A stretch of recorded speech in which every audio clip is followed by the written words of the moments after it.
Oh, it is bright up here. Yep, ready.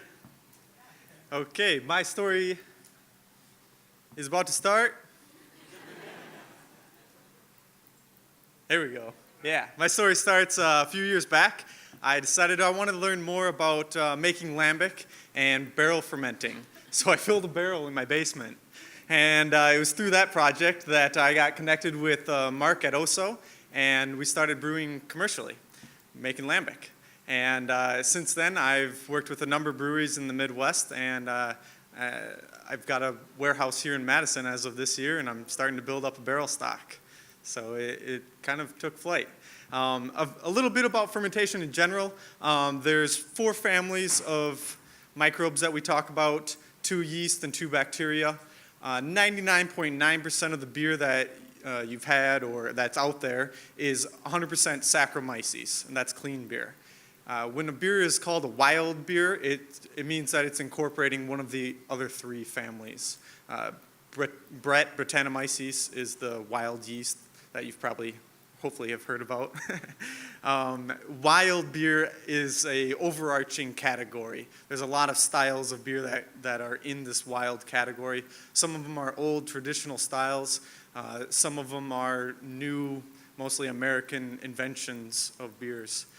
There's a couple of ways you can make wild beer. There's pitched yeast and there's spontaneous. When you're pitching yeast, it means you're literally pitching, manually adding the beer in, or the yeast in there. It's isolated strains of wild yeast that have been built up and are commercially available. Here's a list of the Brett Strain Guide. It's a list I maintain online of all the commercially available Brett strains and their etymology and a little tasting notes for brewers. One misconception people have is that Brett equals sour.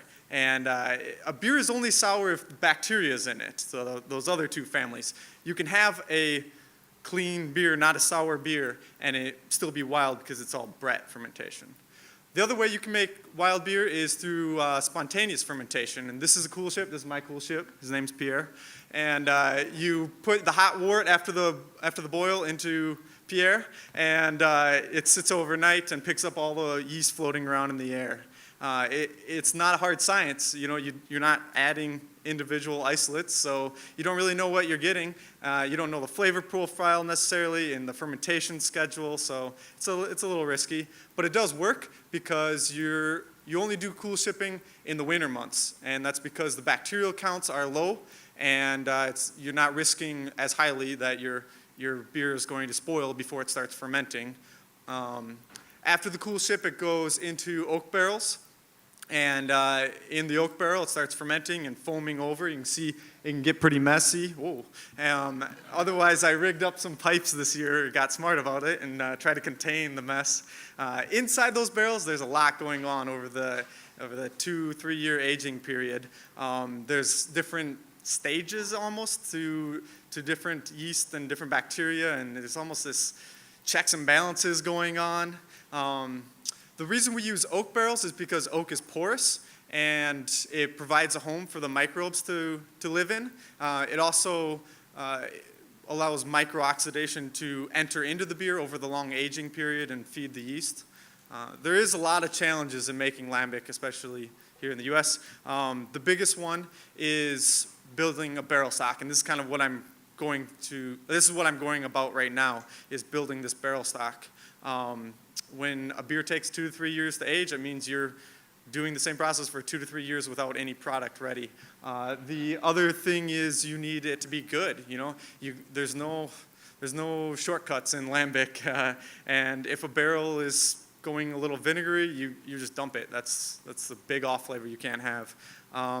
And you want a diverse stock of barrels, so that's why this year I've started working with different breweries, and I give them all the same recipe, but each brewery has a different brew system and different water supply, and the result of that is the beer that I get and ferment is slightly different, and I'm able to blend and create a balanced, more complex beer.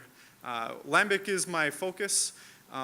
There are a couple other wild styles that I enjoy, and I'm hoping to do a couple side projects, but my main goal is to build this program and make a beer that is more accessible to people in the U.S. and in the Midwest especially. My name is Levi Funk. I make lambic. It's one of the most difficult and challenging things I've ever done, but I love it.